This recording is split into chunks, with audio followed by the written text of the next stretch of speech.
hoje é quase que o dia a dia, é um ping-pong direto com esse consumidor, porque você coloca e imediatamente ele te responde, ele te critica.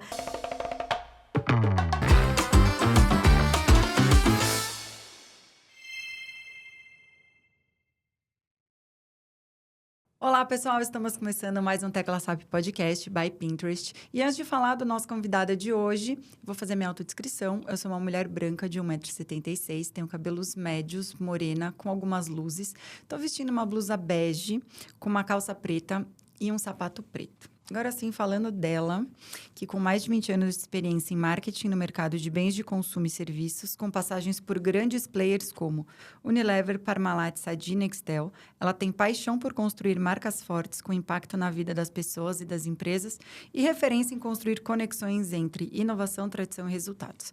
Atualmente, ela lidera as estratégias de marketing, trade marketing e canais digitais da Seara, uma das mais tradicionais e inovadoras marcas brasileiras de alimento, reconhecida em mais de 150 países. Tânia Fukuda Bruno, seja muito bem-vinda à Tecla SAP. Olá, muito obrigada. Vou pedir para você fazer sua autodescrição, Claro. antes da gente começar. Bom, eu sou a Tânia, eu tenho 1,54 m, cabelos pretos. Hoje eu estou vestida de blusa preta, calça vermelha, e é um prazer enorme estar aqui. Maravilha. Do time do PIN, a gente também hoje tem reforços com a Mariana Ponzini, que é Head of Sales do Pinterest, especialista em parcerias estratégicas para fomentar crescimento e amplificar o impacto aí de marcas e creators no ambiente digital, pautado em inspiração e positividade. Bem-vinda, Mari. Muito obrigada. Primeira vez com a gente, vou pedir para você fazer vez. sua autodescrição. Claro, eu sou uma mulher de 1,58 m, muito perto da Tânia de tamanho. Sou branca, tenho cabelos castanhos, olhos castanhos. Estou com uma blusa preta 3/4, uma saia branca e um tênisinho branco também. Maravilha. Prazer. Tânia, para a gente começar, eu quero que você fale um pouquinho da sua trajetória aí para a nossa audiência. Coincidentemente, eu tenho 20 anos de carreira, mas por quase todas as passagens na indústria de alimentos. O que me motivou muito a entender um pouco do comportamento humano e como as pessoas se encantam e se emocionam com a comida. Então, desde muito cedo, comecei com categorias como lácteos. Então, trabalhei já com leites, com sucos, com biscoitos, com vegetais, com uma série de categorias até chegar na indústria de proteínas. Então, hoje, eu atuo muito forte dentro dessa indústria de proteínas, que começou muito na proteína animal, com pratos prontos, com hambúrgueres empanados, mas a gente acabou expandindo ao longo desse período para todo tipo de proteína. Então, hoje a gente está falando também dos peixes, também da proteína vegetal. E acho que a parte mais bacana é você poder fazer essa oferta tão grande para os consumidores e deixar o poder da decisão na mão dele. Muito bacana. Como que essa experiência sua em toda a indústria alimentícia moldou aí sua visão no mercado, agora estando na Seara? Eu acho que nenhuma experiência é igual à outra. Foram empresas com filosofias e culturas muito distintas, mas o que eu acho que a parte mais poderosa é você dar o poder de escuta para o consumidor. Eu digo que se no passado a conversa era menos fluida porque você falava e escutava muito pouco dos consumidores, hoje é quase que o dia a dia, é um ping-pong direto com esse consumidor, porque você coloca e imediatamente ele te responde, ele te critica, ele sugere, e eu acho que essa é a beleza da coisa. Cada vez mais você vê um marketing super dinâmico, um mercado extremamente comunicador, então as pessoas não gostam só de escutar das marcas, mas elas querem participar o tempo todo. O consumidor virou parte, né? Ele não é só aquela coisa do que ele recebe, ele quer também fazer parte dessa integração do que Exatamente. ele vai consumir. Muito bacana. E quais os desafios que te marcaram aí para assumir essa liderança na Seara? Eu entrei há 12 anos atrás na companhia. A gente estava vindo de um segmento ainda pouco acreditado do ponto de vista de marca, porque existiam 2 players muito fortes dentro desse mercado, e a gente estava disputando aí a 5ª para a 6ª posição no mercado de proteínas. Era uma marca que já tinha quase 60 anos de estabelecimento, mas que vinha passando por transformações e por uma certa indefinição do ponto de vista estratégico. Então, era muito simples o que precisava ser feito, era dar uma opção de valor né? Ser reconhecida como uma marca realmente de valor e de qualidade para o prato do brasileiro e para o coração das pessoas. Para fazer esse trabalho de transformação, a gente estava conversando agora há pouco, em algumas frentes que foram atuadas, e uma delas foi retrabalhar com toda a qualidade dos nossos produtos e trazer inovação muito forte, né? Mas também ter um porta-voz à altura para poder fazer esse trabalho. Então, há 12 anos atrás, a gente trouxe pela primeira vez a Fátima Bernardes para a comunicação. Era a apresentadora do Jornal Nacional, que tinha acabado de passar pela mudança para um programa diurno, de bancada, e a gente chamava ela para fazer a comunicação dos nossos produtos. E de lá para cá, uma série de pessoas passaram a consumir e também falar e endossar os nossos produtos. Então, teve tanta gente legal que já passou por essa estrada, essa jornada, e cada vez mais a gente dá voz para essas pessoas, hoje para grandes influenciadores, para médios e para pequenos, e a gente acredita muito nesse poder do endosso e também do boca a boca, das pessoas poderem ouvir e ser influenciadas por quem de fato consome os nossos produtos. Eu acredito que o desafio seja enorme, primeiro, para falar com multigerações, né? Numa marca tradicional, para se inovar e para trazer tudo isso. Então, a gente está falando de tradição, mas está falando também de creators, de influencers, de toda essa carga. Como que hoje você entende esse desafio e tem crescido nisso? É muito bacana você participar de diferentes gerações, porque você entende as diferentes motivações que, às vezes, são as mesmas, mas muitas vezes são diferentes, né? Então, por exemplo, a gente tem um dos drivers de consumo muito fortes sobre saúde. Mas o que é saúde para uma geração é diferente do que é saúde para outra geração. Então, como é que você estabelece essa conversa com os diferentes? E foi a partir disso que a gente começou a realmente trabalhar no marketing, olhando e segmentando os consumidores para essas diferentes gerações. Então, eu tenho hoje um consumidor mais velho, uma consumidora que está há muitos anos levando os nossos produtos para casa e sendo, sim, a maior decisora da casa. Mas eu tenho também o que está chegando agora, que é aquele adolescente, é a criança que acaba também consumindo nossos produtos e hoje tem o poder da voz e da influência dentro do carrinho e do que vai entrar na casa. Então, eu acho que é entender um pouco essas diferentes gerações e dos seus repertórios, entender as suas motivações e como é que a gente se conecta cada vez mais de perto com eles. Não à toa, a gente acabou fazendo diferentes entradas em territórios de marca para que a gente pudesse conversar com essas gerações. E é interessante se trazer, por exemplo, crianças, né? Porque, às vezes, acaba sendo um público que as pessoas não enxergam porque não tem um poder de consumo em termos de poder aquisitivo, mas tem um poder de influência e decisão nos pais, nos avós, então. É um negócio, assim, que a gente fala. Quando a gente conversa com a marca independente, né? De pensar em quem, de fato, vai pagar a conta, né? Isso faz toda a diferença. Muito, assim, eu acho que, na verdade, hoje todo mundo é influenciador, né? Tudo influencia. Eu falo que até o cachorro influencia no tipo de estilo de vida e na ocasião que você vai ter. Então, pensando dentro desse contexto, é muito importante as marcas, primeiro, humanizarem e enxergarem que tem uma pessoa, um indivíduo do outro lado, e mais do que isso, entender o que conecta com essa pessoa, o que de fato tem relevância para ela e entender esses momentos em que ela está aberta e disposta a consumir e conversar com você enquanto marca. Além dessa parte geracional, a gente está falando de uma marca que está presente em 150 países, né? Então, como trazer essa identidade, esse reforço, sem perder uma essência brasileira, pensando nessa internacionalização?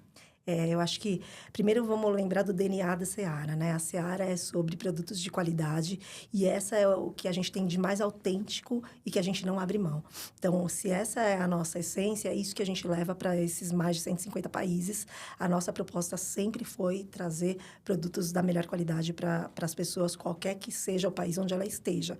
O que a gente faz é adaptar as diferentes demandas aos hábitos e costumes locais, né? Então, exatamente, um sabor, um determinado tempero, um determinado tipo de prato ou uma embalagem, a gente acaba fazendo essas adaptações por países, mas na sua essência e na sua autenticidade, a Seara sempre mantém o seu DNA, que é a qualidade.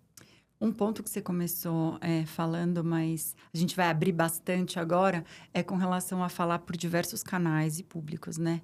E recentemente tivemos o The Town, né? No 2025, vocês estiveram lá liderando o festival com um monte de ativação. Conta um pouquinho como que foi essa questão de estratégia, o que faz sentido dentro desse posicionamento de vocês. A gente estabeleceu, tem mais de 7 anos, alguns territórios onde a marca queria fincar o pé e conversar melhor com essas diferentes gerações. Então, o território da comida, sem dúvida nenhuma. O território da música, muito importante para a marca. E não à toa, o The Town acabou entrando, o Rock in Rio entrou, o patrocínio do Allianz Parque e tantos outros, Tomorrowland. Então, a gente tem entrado em vários festivais justamente para a gente poder cada vez mais conversar com esses públicos que estão nesses diferentes festivais. Além disso, a gente está falando também do território do esporte. Então, cada vez mais, o esporte e o game são territórios onde a marca tem entrado. Esse ano foi um ano bastante importante dentro do território do gaming. A gente começou o ano com a Gamescom, ainda vai ter CCXP, vai ter Campus Party, e a gente também teve um anúncio super importante que acontece esse mês, que é o patrocínio da Kings League pela G3X. Então, a gente é a marca oficial patrocinadora da G3X. Que incrível! É um spoiler isso? Pode-se dizer que já tô te contando a grande, a gente adora, novidade. a gente adora trazer um spoiler. Que incrível, Tânia. E é muito bacana entender como que esse mercado está funcionando, né? Porque, querendo ou não, quando a gente via anteriormente, não eram marcas, por exemplo, de alimentos que estavam focados nisso. Era marca de telefonia, marcas, bancos, enfim, outros contextos, né? E aí trazer para esse outro público dentro de festivais é algo que vai muito diferente, né? E vocês já têm feito há algum tempinho. Tem sido muito legal essa participação. Por exemplo, no território do gaming que eu falei agora há pouco, a gente começou na Gamescom e a gente foi a marca não endêmica mais lembrada de todo o período do evento. Então, cada vez mais, o que a gente ouve, especialmente de desse público que é super lover desses territórios, é que poxa, por que não? Por que Seara não está aqui? Se ela já faz parte do meu dia a dia, se eu consumo pra caramba, se enquanto eu estou jogando, eu estou lá consumindo os produtos de vocês. Então, a gente viu uma porta muito aberta, muito bem-vinda e cada vez mais a gente tem entrado forte. Na música, principalmente, foi outro grato território. A gente começou em 19, com o patrocínio do Rock in Rio, e a gente foi evoluindo esse trabalho de construção. Então, no primeiro momento, a gente entrou com uma grande trend que a gente descobriu nas redes sociais, que era a trend do bacon. Existem lovers de bacon. E aí, a gente começou por 2 anos seguidos no festival, trazendo para os lovers de bacon tudo relacionado a bacon, ainda nessa ocasião com Seara Gourmet. E aí, desde o ano passado, a gente começou a entrar também com a marca Seara, dentro dos festivais. E para fazer isso, a gente trouxe principalmente os empanados e o hot dog, né? Uma das coisas que a gente descobriu, assim, a gente falou, nossa, mas como é que a gente faz para os empanados e o hot dog terem, de alguma forma, algum tipo de afinidade com o público que está lá? E a gente lançou um negócio que chama Hot Crock, que era, tudo pode ter essa batida do hot crock. Então, a gente trouxe os empanados, mas a gente trouxe na versão de hot dog. Por que não um hot dog de empanados? E por que não um empanado de salsicha? E aí, a gente lançou no festival o primeiro corn dog. E foi mas tão bem aceito, as pessoas ficaram enlouquecidas nas redes sociais. E aí, esse ano, a gente trouxe esse lançamento também para o público. Então, aproveitando essa febre, a gente e percebendo uma mega oportunidade dentro das tendências de entrar nesse território da indulgência com essa praticidade toda, a gente trouxe aí uma série de snacks, comidinhas prontas para serem consumidas na air fryer e trouxe isso tudo para esse ano. E aí, no The Town desse ano, a gente resolveu trazer a primeira linha de air fryers do Brasil. Então, a gente falou muito do match perfeito, que é essa combinação de produtos perfeitos e pensados na air fryer.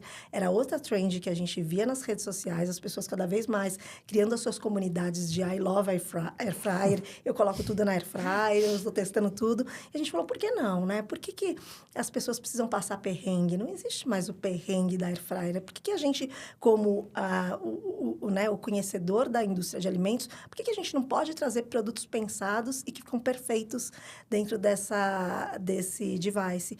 E aí a gente fez esse trabalho.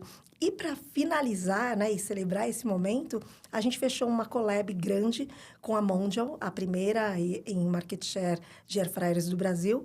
E a gente está trazendo também um device novo, que é uma air fryer, com as marcas Mondial e Seara junto, e com botões específicos dos nossos produtos. Que incrível! E isso é muito bacana, porque se você for pensar num marketing experiencial, né? E aí você tá trazendo um público gamer, que é um negócio assim, o cara não quer parar de jogar para comer uma coisa, né? Então, ele bota ali na air fryer, de repente, até do lado dele, é um negócio que fica muito mais rápido, mais ágil dentro dessa dinâmica, e é um público muito crescente também, né? Então, Exato. Público jovem tem essa coisa de ser mais imediatista também, né? E as mães e famílias numa questão de praticidade, então faz todo sentido essa intencionalidade que vocês estão trazendo dentro disso. Vocês fazem alguma pesquisa? Como que vocês entenderam para chegar num produto e sair tão fora, né, Tânia, de um produto que é consumo, né, de alimento, para ser um produto que vai, de fato, vamos dizer, produzir ou aquecer, vai virar um meio, não um fim, né? Exato. Não, a gente está o tempo todo ouvindo o consumidor e colocando ele realmente no centro da decisão. Então, toda vez que a gente começa a ouvir alguma trend que está surgindo, a gente vai testar com os consumidores para ver se, de fato, é uma maioria que está pedindo e que carece desse tipo de produto ou de demanda. E a gente, obviamente, além de testar, a gente ouve a repercussão. Tem muitos dos nossos produtos que a gente lança na versão 1.0, que a gente brinca, e relança na versão 2.0. Vou te dar um exemplo. Durante a pandemia, uma das coisas que a gente percebeu é que as pessoas falavam, poxa, tem que esperar o domingo para consumir frango de padaria. E não tem coisa mais gostosa do que frango de padaria. É verdade. Então, a gente lançou o frango de padaria para você comer qualquer dia da semana, na versão 1.0, que era um frango inteiro que você colocava na air fryer. Ouvindo as pessoas falaram, pô, mas quando eu compro o frango inteiro, não são todas as partes do frango que eu consumo. Aqui em casa eu gosto mais de sobrecoxa, eu gosto da coxinha da asinha. E a gente lançou as partes favoritas do frango de padaria na versão 2.0. Na versão 3.0, a gente começou a brincar nos sabores. Por que não o frango na cerveja, nas ervas, na manteiga e assim sucessivamente? Então, o que a gente está fazendo é ouvindo e adaptando cada vez mais as nossas inovações e trazendo cada vez mais pertinência para esse consumidor. Até porque, se você for pensar, né, no tempero, aquela coisa, o tempero de casa todo dia você enjoa. Então, por que não a gente não variar o frango de padaria em vários outros tipos, né, de receita? Porque aí você não enjoa. Exatamente. Uma outra estratégia que eu acho incrível de vocês é BBB, que já não é a primeira vez, né? O que são os KPIs hoje que vocês avaliam dentro disso? A gente começou o patrocínio do BBB há 5 anos atrás. A gente pegou, inclusive, antes da pandemia, a pandemia e o pós-pandemia. E a gente viu, assim, algumas mudanças do comportamento das pessoas ao longo de toda essa temporada, né? O BBB tem sido muito importante para a gente como plataforma democrática, então a gente acha que cada vez é mais rápido em relação ao alcance e à frequência você chegar através de uma plataforma tão massiva como é o caso do BBB. Mas, mais do que isso, a gente aprendeu que levar inovações para o público é algo muito importante. As pessoas ficam esperando qual vai ser a próxima inovação e a próxima oferta que a marca vai trazer para as pessoas. Então, ao longo dessas temporadas, uma das coisas que a gente foi adaptando foi guardar uma janela de inovação para o período de BBB. É muito importante trazer para esse público que é fiel essas inovações e apresentar lá em primeiríssima mão. E a segunda coisa é fazer com que a gente garanta que essas inovações virem conversas. Então, cada vez mais gerar conversa muito de perto com o consumidor, dar o poder da voz para ele, deixar ele contar para a gente o que ele está achando dessas inovações e trazer novas sugestões também. Então, existiram várias temporadas onde a gente ouviu numa primeira temporada uma sugestão de produto e na segunda temporada a gente trouxe o produto e assim sucessivamente. A gente tem feito isso com bastante frequência. Tem 5 anos de BBB, né? Você tá há 12 lá na 12 Seara. anos na Eu Seara. quero cases, porque eu gosto que as pessoas, assim, o que traz de engajamento? Porque eu vejo muito, né? Alguns cases de, assim, a gente colocou o negócio, acabou. Então, assim, como que tem sido isso para a Seara? Até para fazer sentido estar 5 anos, né? Ali como um patrocinador. Então, uma das coisas que a gente não conhecia no primeiro ano de BBB foi sobre essa questão da demanda das ofertas, né? Que a audiência de BBB espera que você traga algum tipo de oferta diferenciada para ela enquanto ela está vendo o conteúdo da sua marca, né? E aí, no primeiro ano que a gente fez isso, a gente fechou com algumas redes de supermercado, algumas ações, e o que aconteceu foi que a gente caiu o site dessas redes, porque a gente não esperava tanta demanda como foi. No segundo ano, que foi o ano do lançamento do frango de padaria, a gente criou uma oferta que era uma prova de resistência. Então, quanto mais tempo os brothers ficassem na casa e demorassem para sair, maior ia ser o desconto dessas pessoas. A gente deu sold out, faltou produto no ponto de venda, a gente teve que fazer um carregamento extra para garantir que as pessoas tivessem direito a essa oferta de tão enlouquecedor que foi, assim. Então, ano contra ano, o nosso desafio. Pensar nas inovações e pensar também nessas ofertas e como é que a gente embrulha isso para a audiência. E é muito curioso, né? Porque quando a gente fala de marketing digital, a gente consegue ir numa questão de previsibilidade. Óbvio que o site cai e tudo mais. Mas fazer um tipo de programa com uma audiência que tem uma questão, né, de volatilidade, de volume de audiência num dia ou no outro... E aí você considera como se fosse um evento, né? Você tá ali pensando em todas as possibilidades de problemas que podem acontecer, mas vai acontecer o que você menos espera e tem que ter essa agilidade da marca de como que repõe um estoque novo, como que funciona. Eu acho que isso é o maior desafio, né? Dentro desse tipo de marketing hoje numa mídia massiva, vamos dizer assim. É isso mesmo, e ainda tem as conversas em tempo real, né? Para você dar vazão a tudo que estão falando a respeito, por exemplo, na última edição do BBB Agora, a gente levou as panelinhas da Seara, que era um lançamento, e um dos participantes falou assim, nossa, isso aqui lembrou muito a comida da minha mãe. Aí a gente imediatamente pegou, era a mãe do Diego, a gente chamou ela e pediu para ela gravar uma mensagem para o Diego para o Dia das Mães, que era casado quase que no dia seguinte, mas nada disso estava planejado, simplesmente aconteceu. Outra foi teve um outro participante que falou de salsicho, ele começou a gritar com outro, ele falava salsicho, salsicho, e a gente criou uma barraquinha, porque parece que a parceira dele tinha uma barraca de sanduíches, e a gente criou a barraca do salsicho, tudo isso em tempo real. Então, tem que ser muito rápido, tem que ter essa agilidade, tem que ter, ao mesmo tempo, um pouco da leveza, né? Acho que o brasileiro está cansado de uma notícia, então é importante a gente trazer um pouco desse entretenimento, ainda que seja através da marca. Não, e ser ágil, né? Para conseguir pegar aquele timing, assim, né? Exatamente. Então, muito bacana. E hoje a gente fala muito das marcas que pensam muito em questão de sazonalidade. Vocês têm produtos que são o ano inteiro, né? Então, as proteínas que todo mundo consome no dia a dia. Mas tem datas sazonais para vocês, onde tem algumas coisas? A gente está presente em 90% dos lares brasileiros. Significa que não existe praticamente, é muito difícil achar uma mesa que não tenha um produto da Seara. Quando a gente pensa em sazonalidade, claro, o verão, o inverno acabam mudando o hábito de consumo. Então, churrasco fica mais atrelado ao verão. Aí, no inverno, você tem as tábuas de frio, você tem as massas vindo muito forte. Mas, de uma forma geral, tudo mais ou menos altos volumes o ano inteiro. E presença o ano inteiro. Mas tem uma época do ano que, para a gente, é muito importante, que é o Natal. Né? Então, no Natal, as pessoas realmente se permitem, elas querem dar o melhor, elas querem fazer a sua melhor festa. E aí, nesse período do ano, realmente a gente capricha mesmo e a gente garante que a ceia tenha uma série de proteínas que essas pessoas possam escolher e entregar para as suas famílias. Bacana. A gente está falando muito nesse mercado como um todo, né? Pensando em consumo. Black Friday. Isso é para vocês uma data também que é importante? Como vocês hoje comunicam isso? Como a gente é uma marca de varejo, não dá para ficar fora da Black Friday, né? Assim como todas as datas de varejo, Black Friday é uma data que acende pra gente. Mas não é a data mais importante. Por quê? As pessoas não têm 2 freezers em casa, né? Quando muito, elas têm uma portinha do congelador na casa delas. Então, a gente fazer uma oferta que vá demandar muito estoque na casa do consumidor fica surreal. O que a gente faz nesse período? A gente investe e garante que as pessoas consumam cada vez mais as nossas inovações.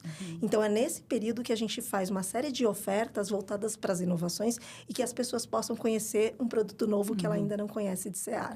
Então, normalmente... Gerar esteira, né? Exatamente, para que a gente faça com que o consumidor habitual do frango também se permita conhecer a salsicha. O consumidor habitual da salsicha se permita conhecer os snacks e assim sucessivamente. Muito bacana. Já estão pensando em Black Friday, estratégias e Natal?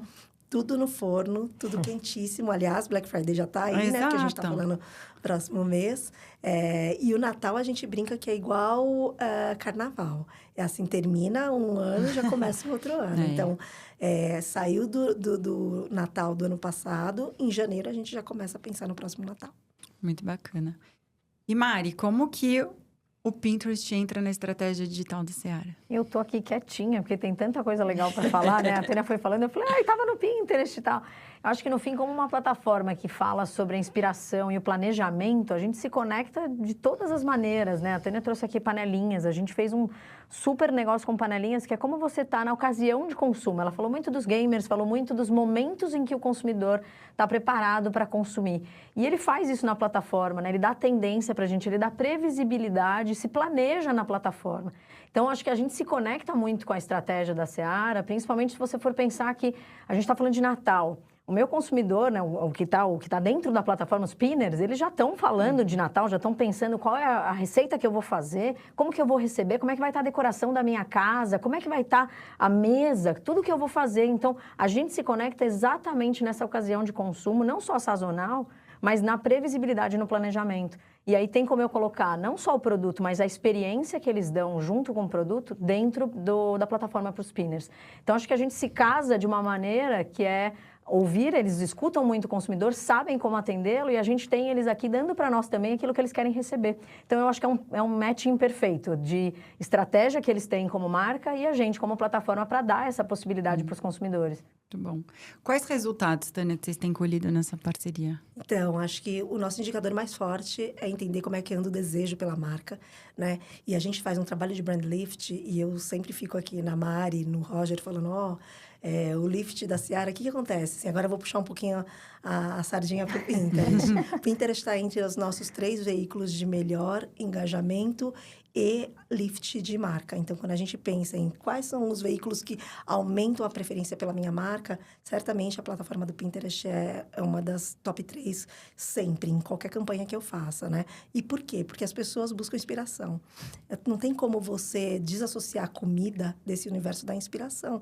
Elas querem referência, elas querem olhar cada vez mais para onde pode ir a criatividade delas e elas já sabem que a plataforma do Pinterest é um lugar de destino, né? Onde ela vai encontrar todo tipo de inspiração para qualquer tipo de ocasião. Então, a gente tem casado isso muito bem e colocado os conteúdos dentro acessíveis para nosso público.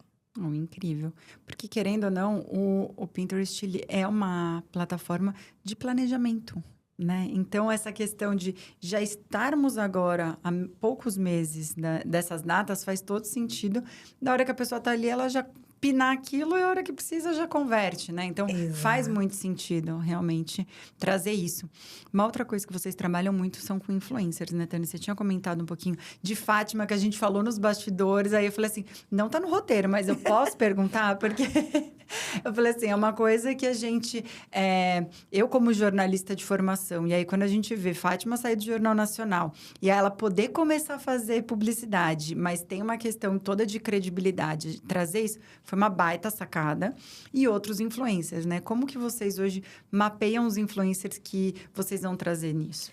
A gente divide em 3 blocos de influência, né? Então, primeiro a gente tem os broadcasters, que são aqueles que vão ajudar a gerar alcance e cada vez mais um alcance rápido, E aí são como Sabrina Sato, a gente tem muitos gigantes no The Town, a gente inclusive acionou todos eles, né? Mas a gente tem especialmente aqueles que vão ajudar a gente a conectar com comunidades. Para esses, a gente está falando aqui especialmente dos micro-influenciadores e dos médios influenciadores. Esses têm um público muito cativo e que ajudam demais a gente a construir engajamento e a gente poder conversar cada vez mais de perto com essa audiência. Esse é o público que eu digo que não pode faltar. São esses influenciadores que, de fato, ajudam a aumentar cada vez mais a nossa credibilidade, a construir relacionamento, a fazer a marca falar de igual para igual com essas pessoas e na linguagem que as pessoas já estão acostumadas, sem ser intrusivo, sem a gente passar do limite. Então, a gente adora todos esses públicos e isso faz parte da nossa estratégia. Você sabe que influenciadores hoje está nos nossos top 3 em termos de investimentos de Seara.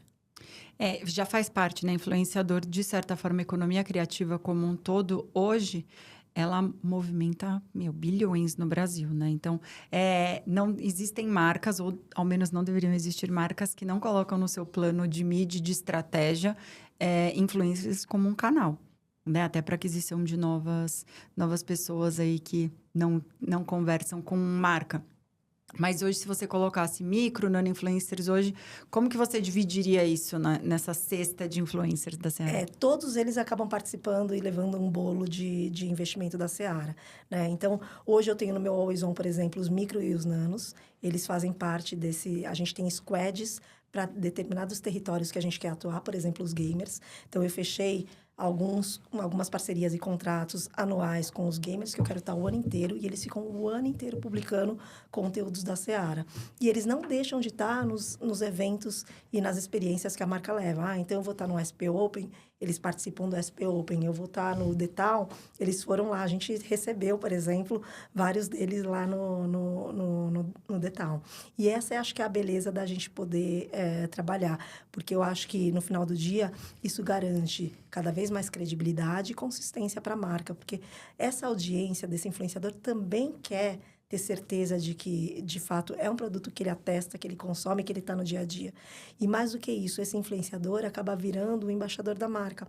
Porque ele também nos critica, ele vai lá e pede para a gente, por que vocês não lançam isso? Por que não tem esse produto? Olha, minha audiência começou a falar sobre isso, por que não? Isso tudo ajuda a gente a mover e pensar em próximos passos para o que vem pela frente. E é muito bacana isso, porque, de certa forma, quando a gente está falando com um influencer, a gente está falando dele como um porta-voz de marca ali. E aí, quando a gente usa ele, não um tráfego pago, por exemplo, a gente quer exatamente atingir a comunidade dele, com o alcance dele, com a relevância que ele tem e com a credibilidade. Então, se aquilo não convence, né, da forma como o lifestyle dele, aquilo meio que cai por terra de ser só mais uma publi, né? Então, fazer algo como um ciclo aí de um ano, onde tem essa recorrência que a pessoa está vendo, é diferente, né? De ter algo muito pontual só dentro Exato. dessa estratégia.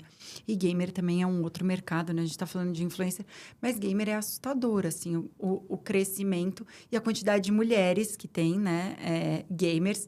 E aí eu estava vendo um dado que hoje um volume de pessoas, não vou me lembrar exatamente um percentual, mas já é considerado gamer desde, por exemplo, a minha mãe que joga Candy Crush Isso e o meu filho que joga Sonic, entendeu? Então, é aquela coisa assim de um público gigantesco, né? Então, o tipo de ação que você coloca, os skins que você pode colocar dentro de games, né? Esse tipo de coisa, quando a gente já vê marcas entrando em game também nesse tipo de coisa, então... E o que está sendo maravilhoso, por exemplo, no universo de gaming, é que eles têm co-criado muita coisa com a gente, né? Então, por exemplo, eu não contei para vocês, mas na Gamescom, quando a gente entrou, uma das coisas que a gente descobriu é que tem um jogo que é lá da década de 80, 90, que chama Doom. E esse jogo, existe uma trend que as pessoas querem colocar esse jogo funcionando em todos os devices. Desde termômetro infantil, sabe aquele termômetro digital? Todos os devices você pode imaginar, até rádio relógio. E a gente falou, por que não colocar no air fryer? vamos fazer o Doom rodar no Air Fryer. A gente fez esse jogo rodar no Air Fryer. A gente levou o Doom lá para Gamescom e a gente falou assim, quem tiver os melhores scores vão levar as Air Fryers para casa. Você não tem ideia. A gente estava mais cheio do que as marcas que estão há 10 anos trabalhando muito forte com esse público.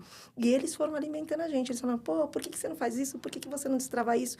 Agora faz assim, agora faz assado. E a gente foi trabalhando. Outra coisa que achei muito legal e que vieram deles nesse jogo existe um demônio. E esse demônio, o objetivo é você matar esse demônio o tempo todo. E aí a gente falou assim, eles trouxeram pra gente, pô, por que vocês não trazem isso como sendo a almôndega de vocês? Vamos levar esse prato pra Gamescom. E a gente lançou esse combo. Então, as pessoas que jogavam, elas ganhavam o combo com as almôndegas da Seara, que era esse produtinho aí. Não, e sabe o que eu acho que é curioso, né? Você falou, as marcas que estão lá há muito tempo. Exatamente, vocês saíram completamente do óbvio. Vocês trouxeram algo diferente do que eles veem no dia a dia, do senso comum. E trouxe para um outro ambiente, né? De game, atrelado a uma coisa que é alimento, né? Agora, uma outra coisa muito legal que também é recente, a gente trouxe uma inovação, que foram os snacks. O que a gente viu? Uma tendência que vinha acontecendo. Tem as 3 refeições principais, que é almoço, café e janta. Elas estavam se mantendo, mas elas estavam reduzindo em volume consumido. E as pessoas começaram a abrir novas refeições, a 4ª e a 5ª refeição. A 5ª, principalmente, que é o pós-jantar. É sempre aquela refeição que você faz para assistir uma série ou para assistir o futebol. E a gente falou, por que não lançar uma linha para maratonar? E aí, pensando nisso, a gente fez uma collab com a Netflix e criou a Seara Netflix com uma série de snacks para você maratonar. E um deles, inclusive, era um corn dog coreano, né? O hot dog coreano, justamente para quem é louca dos doramas. Na sequência, a gente sabia que ia ter um lançamento no Brasil, que era a última temporada do Squid Game. E a gente também trouxe o lançamento de um produto que eram os empanados, só que na sua versão em formatos do Squid Game, que é o círculo, o triângulo e o quadrado. Então, a gente trouxe isso também. E agora, eu vou te contar uma novidade, que isso aí tá quentíssimo. Ai, peraí que eu vou ver a minutagem desse, que esse vai ser aquele corte pra gente fazer um spoiler, entendeu? A gente vai aproveitar a onda da última temporada do Stranger Things, né? Que tá vindo aí para o mundo inteiro e vai ser simultaneamente transmitido para o Brasil. E a gente vai trazer produtos pensados nesses amantes de Stranger Things. Então, a gente tá trazendo uma pizza preta com massa preta, né? Pensando nesse mundo invertido, a gente vai trazer os empanados de frango também super diferenciados, e é justamente para atender esse público que fica na segunda tela e fica maratonando. Incrível, né? E como existe essa coisa do modo fã também, né? De trazer nesse tipo de coisa que acaba agregando e consome. Então, você falou do dorama, eu super me identifiquei. Você tá falando do Stranger Things, eu tô aqui também. Faz muito sentido, né? Porque você falou assim, você vivencia uma experiência junto, né? Com aquilo, muito bacana. Quando a gente fala de branding, né? A gente tá falando aqui de experiências e de ações, assim, extremamente criativas, vocês estão falando. Mas, assim, hoje, Seara é uma das marcas mais lembradas, e foi o que você falou, tá em 90% dos lares, né? Como criar essa comunicação multigeracional e desenvolver campanhas, assim, tão segmentadas, enfim... Eu acho que a resposta, de novo, é entender um pouquinho da alma e do coração dessas pessoas, né? Entender que por trás existe uma motivação humana. A gente está falando de pessoas que, em diferentes faixas etárias, têm suas motivações, e aprender com eles como é que a gente pode se conectar. Não à toa a Seara tem feito isso, entrado cada vez mais nesses canais e conversando de igual para igual com essas pessoas. É isso que a gente acredita muito. E aí, obviamente, consistência, né? Ou seja, começar não é uma conversa de início, meio e fim, mas é perpetuar essa conversa por muito tempo. Quando a gente fala de marcas de produtos, né, e alimentos, a gente fala muito de vídeos de receita, onde a gente consegue agregar, impactar meio que todas as gerações. Você entende isso hoje como algo realmente que é um tipo de canal que é possível ter essa coisa multigeracional? Nossa, super. Quem nunca, né? Eu acho que, assim, não tem coisa mais gostosa. Aliás, o meu filho fala isso pra mim. Ele falou, mãe, você só vê vídeo de receita, porque fica lá passando no seu... é o tempo todo, né? Aparece pra mim receitas, mas eu acho isso super relaxante. Então, eu sou aquela louca que fica salvando. E eu acho que isso é multigeracional mesmo, assim. A quantidade de pessoas e ainda de audiência que existe por trás dessa demanda de receitas. Eu vejo que a questão da receita também, existe uma coisa de laço afetivo, né? Então, é aquela coisa que meio que conecta. Você comentou da pessoa do Big Brother que falou a panelinha que tinha o gosto, a comida da mãe. Então, querendo ou não, a comida, ela traz um efeito, assim, uma associação de algum tipo de momento, né? Então, isso, quando ela vê uma receita, fala assim, pô, isso vai lembrar a receita da minha avó, né? Então, algumas coisas, assim, que acabam, de fato, conectando. Quando a gente pensa, Tânia, em inovação, né? Mas eu tô falando assim, inovações, não criatividade, porque criatividade, tudo que você trouxe aqui, né? Gente, é uma aula. Hoje a gente tem um MBA aqui com a Tânia. Mas inteligência artificial, inevitavelmente a gente tá aí falando de algo que depois que vê não dá para desver, né? Então, como que a Seara tem usado inteligência artificial? Eu acho que todo dia é um aprendizado novo, assim. É impressionante quando você acha que você se letrou, existe algo novo, e aí você fala, nossa, acabei ficando para trás. Mas, assim, já entrou no dia a dia, então, quando a gente pensa em demandas de consumidor, em mídia, gestão de mídia, não tem como viver sem inteligência artificial. Acho que para absolutamente CRM é outro que a gente trabalha demais com o IA. Só para você ter uma ideia, o CRM, depois que fez parte das rotinas do time de CRM, a gente teve uma captura de quase de 300% acima do que a gente vinha capturando antes do uso de inteligência artificial, seja com palavras certas, seja com busca de target certo. Então, a gente cada vez mais tem evoluído numa dinâmica, assim, surpreendente. Eu acho que onde está o maior desafio hoje é no conteúdo, né? Ainda existem muitas restrições voltadas para o uso de IA no conteúdo. Eu acho que a gente ainda vai passar por essas discussões, mas cada vez mais não dá mais para voltar. É bem o que você falou, não tem como desver. Uhum. Aliás, eu não consigo nem mais entender como seria o meu dia a dia sem IA. Assim, ele é parte do processo diário. E obviamente, tem essa parte toda de benefícios que a gente vê, mas a gente tem também algumas questões éticas, né? E tudo mais. Como você vê esses desafios também? Eu acho que essa é a parte mais importante para as marcas, né? É trabalhar com muita transparência, respeitar direitos autorais. Eu acho que isso é muito importante. Eu acho que a gente tem que puxar essa agenda cada vez mais e entender que a gente tem que estar em benefício do consumidor, mas, óbvio, respeitando absolutamente todas as questões éticas. Sem dúvidas. E Mari, o PIN trabalha muito com essa parte de IA também. E como que vocês têm visto para gerar resultados tanto para o segmento alimentício como para o FMCG? Vou pedir para você fazer a tecla SAP dele também. FMCG a gente chama de Fast Moving Consumer Goods, que nada mais são indústrias de bens de consumo, tá? Pensando no PIN, eu acho que a parte de inteligência artificial, acho que vou reparafrasear a Tânia, né? Não tem como não existir. No final das contas, é como a gente transforma a experiência do usuário no mais personalizada possível. Então, quando você está usando o Pinterest, por exemplo, a gente sabe que os nossos usuários, eles param, né? 3 vezes mais, eles demoram 3 vezes mais para fazer o scroll do que em outras plataformas.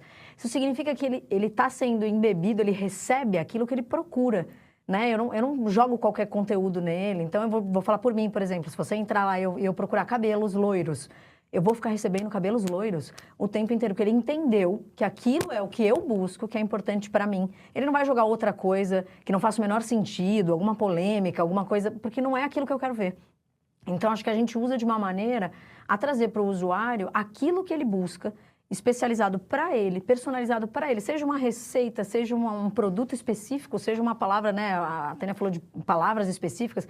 Você vai deixando a forma da IA te deixar cada vez mais personalizado, mais customizado para você. E tem várias formas da gente fazer isso. A gente pode fazer desde conteúdo, desde criativos, desde as palavras e como que a gente coloca as funções das imagens por trás, né? Mas acho que é muito mais pensando na experiência do consumidor. O que a gente vai entregar para ele, né? Em que momento ele vai consumir, o que ele vai receber? Ele vai receber aquilo que ele procura de inspiração dentro da plataforma. Muito bacana.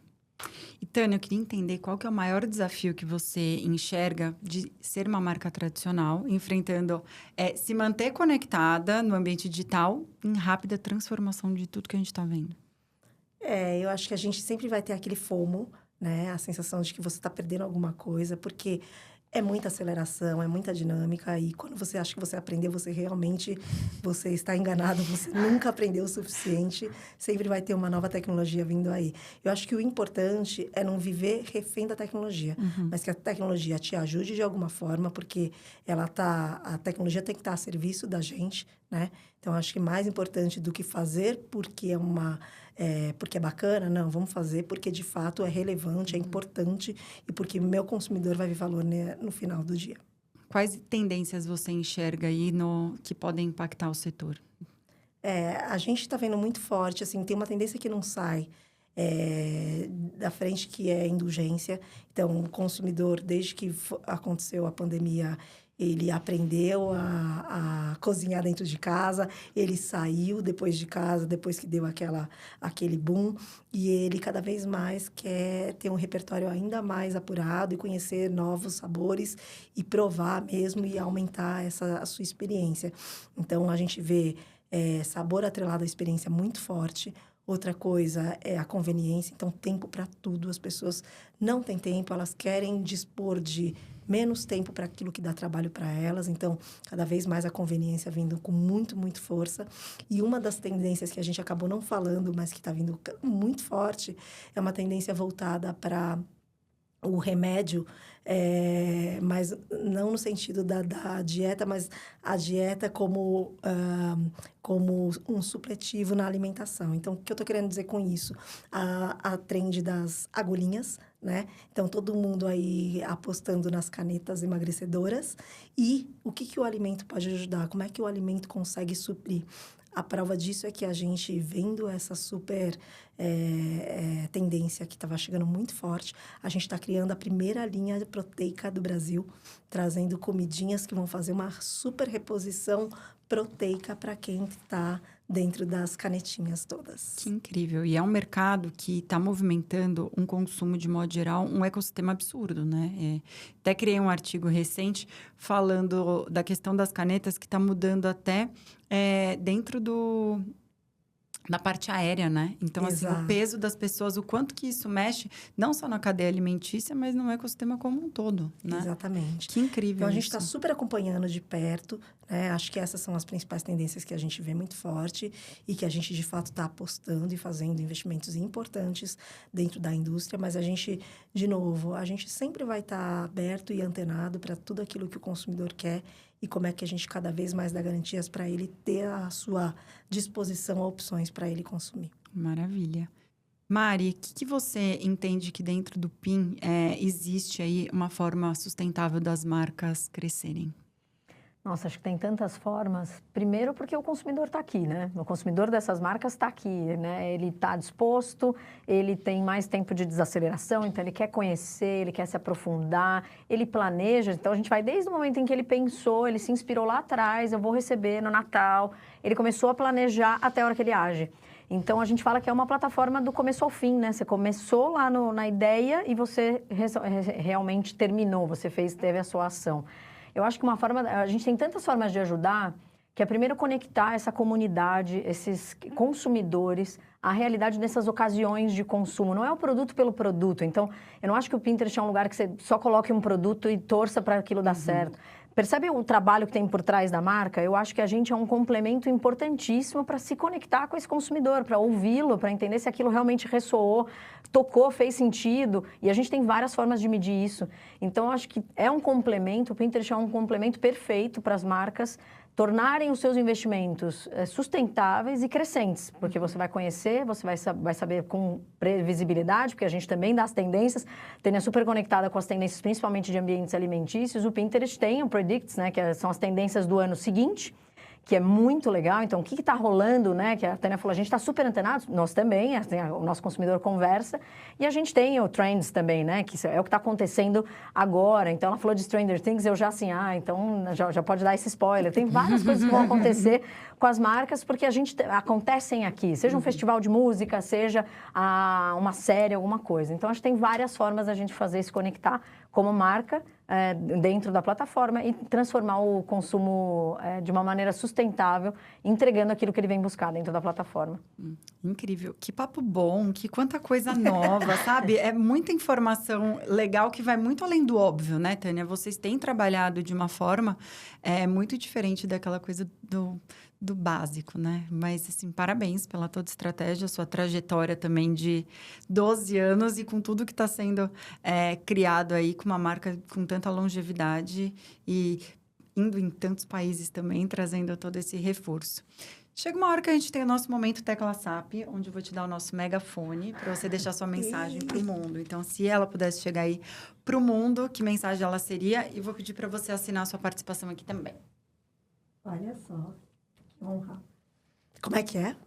Você pode deixar uma mensagem, se ela pudesse chegar aí para qualquer lugar do mundo, o que você diria? Pode ser de vida, de marketing, o que você... Eu tenho uma frase que eu uso, inclusive, no meu WhatsApp, assim, que é pra vida, que eu falo, pra que andar se você pode voar? Eu acho que o limite está na tua cabeça, você que impõe o seu limite, você é o herói e todo mundo tem o poder de fala, todo mundo tem o poder de influência. Então, use e abuse do seu poder de influência para você voar aonde você quiser chegar. Maravilha. Meta de vida. Maravilha. Quero que você assine também a sua participação. Mari, enquanto a Tânia tá assinando aqui, como as pessoas encontram você nas redes sociais? A Mariana Ponzini, nas tradicionais, nas normais, e acho que e-mail é a mesma coisa, mponzini@pinterest. Maravilha. E o Pinterest, como encontram nas redes sociais? Gente, não preciso nem falar. Se vocês não estão dentro do Pinterest, você faça isso agora, já baixa o Pinterest, encontre ele em todas as redes mais abaixo e aproveita, que vocês vão em breve ver mais coisas de Seara com a gente em parceria. As panelinhas vai chegar aí nas próximas semanas. Que então, legal. assim, spoiler, só baixe. Pinterest BR e Pinterest Brasil. Perfeito. Pronto. Verdade, Vou arroba. ajudar, hein? Vou ajudar. Obrigada. Arroba. E, Tânia, como encontram você e a Seara nas redes? @Seara Brasil, @Seara Gourmet e @Tânia Fukuda. Maravilha, gente. Super obrigada pelo papo, amei muito. A gente vai ter que fazer um segundo round disso, né? Ano que vem eu quero mais novidades, Quando porque vocês assim, quiserem. um pós-BBB, de repente, ou um spoiler, aí a gente volta a conversar. Amei o papo, viu, meninas? Obrigada. Super obrigada. Obrigada. E esse foi mais um Tecla Sabe Podcast. A gente agradece vocês que estão nos vendo ou ouvindo por aí. Então, no Spotify, YouTube e outros canais. No @a Tecla SAP Podcast em todas as plataformas. A nossa agência na Comunicação Cubo também em todas as plataformas. Se quiser conhecer um pouquinho mais do meu trabalho no @Caru Fernandes, vou pedir para deixarem um QR Code aqui na tela para o nosso livro A Tecla SAP do Marketês. Você encontra nas livrarias, mas também já estou facilitando aqui para vocês se quiser levar para casa. Não esqueçam de ativar os sininhos aí também, para estarem sempre ativos e saberem quando tem novos episódios e cortes. E é isso, quero agradecer ao Pinterest mais uma vez por essa collab. E obrigada, até o próximo episódio.